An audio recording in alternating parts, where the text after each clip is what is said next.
Hello. So in this video, I want to talk you through a lesson plan for teaching your students about the visual rhetoric of videos.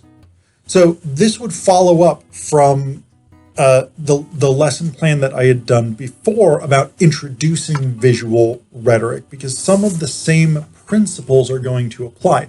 Things like the use of color, things like organization of material in this case, on the screen and through the temporality of a video. But video incorporates a lot of elements that still images don't. So in terms of visual rhetoric and document design, you want to be thinking about some more things. So I use commercials for this because I think commercials work really, really well, in part because even if students are not all that sure about rhetoric, they tend to know commercials. They tend to have seen a lot of commercials over their lifetime. So what I actually start by doing is I have students talk in small groups and identify the things that they would normally expect to see or hear in a commercial.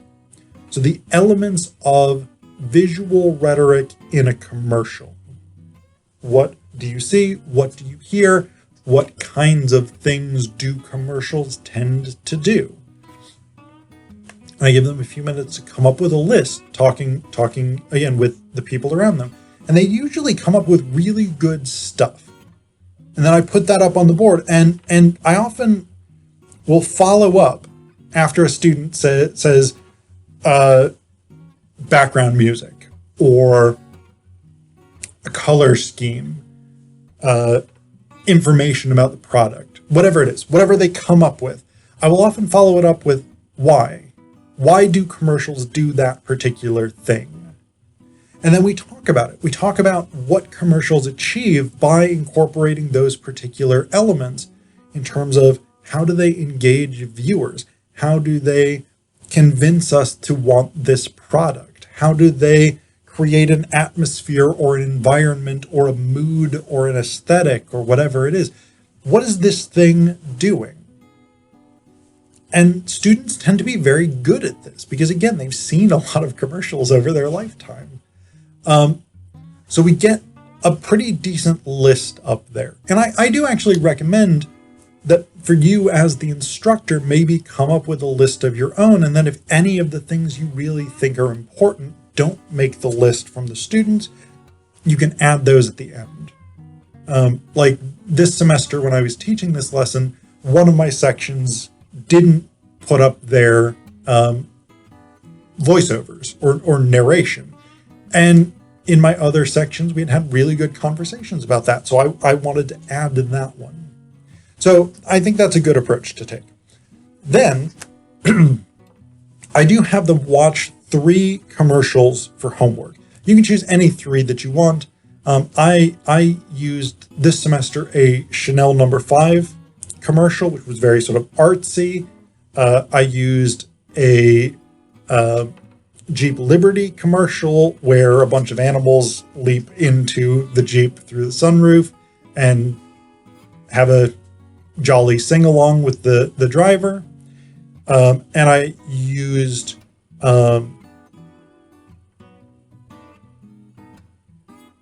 ZQL commercial. I taught it less than an hour and a half ago, and I've already started to forget. Yeah, I used a ZQL commercial that basically just has a lot of people sleeping, and then there's sort of voiceover talking about ZQL. So I will show each of those ads twice. You may run a little short on time with this if you're doing this in a 50-minute class period, so you may just show them once. You may abbreviate your discussion in some places. I taught this in a 75-minute class, so it worked pretty well. We had plenty of time. But they're also like 30-second to a minute-long commercials, so you don't lose that much time anyway if you show them twice. Well, basically what I said to students was the first time we watch it, you can just watch it. That's fine. The second time, I want you to pay attention to the elements of visual rhetoric. So what do you see? What do you hear? And then after I had one student after we watched it twice, I had one student give us a plot summary. So here's a description of what actually happened. And then we talked through the elements of visual rhetoric that they identified. So I had them point out the things that were most striking to them. And we talked about why the commercial made those particular choices. So some of the things like color scheme, music choices, things like this might be to create a particular atmosphere or environment, or to associate visually with that brand, things like this. And then we talked about some interesting questions over the course of the whole thing, because in the particular three commercials that I had my students watch, the Chanel No. 5 and the Jeep Liberty commercial didn't actually name the product until the last few seconds of the ad, whereas the ZzzQuil commercial, basically from frame one, we had a picture of the ZzzQuil bottle, and it was mentioned a number of times. The bottle was shown continually, etc., etc. So we talk about things like that, like what are the benefits and drawbacks of these different types of strategies? And you can do good comparison and contrast type questions with this. Figure out how different commercials approach things and what works better and what doesn't work as effectively. So we have those discussions of what are these individual ads doing? Then I ask them, which of these ads is most convincing to you and why, apart from the question of, do you want to buy this product? So I'm not really interested in, like, I personally am not in the market for a Jeep Liberty or Chanel No. 5. Therefore, I'm more interested in ZzzQuil because I might use that product.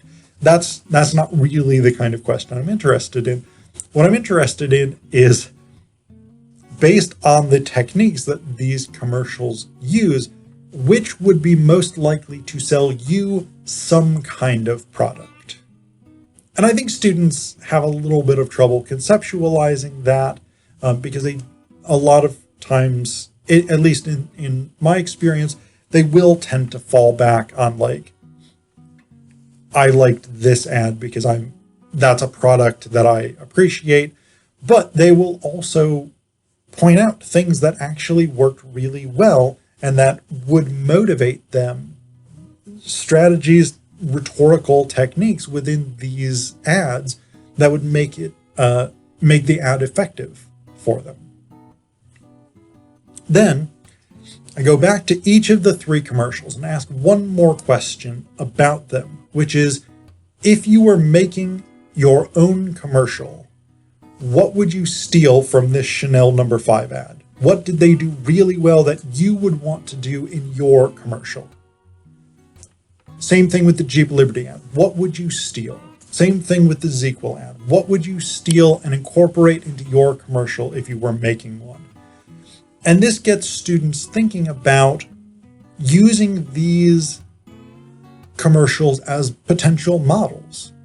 And this is something that I do talk about periodically throughout the semester with my students, is that whenever we read something, whenever we watch something, we should be thinking about it critically, both in terms of what is this doing, how is it doing it, why is it doing it, but also in terms of, for me as a writer, what can I use as a model? How can I benefit from having encountered this text? And so I frequently will ask students in my lessons, what would you take from this? Or what would you do differently to get them thinking about themselves as creators? And I think that's a good framework to continually use.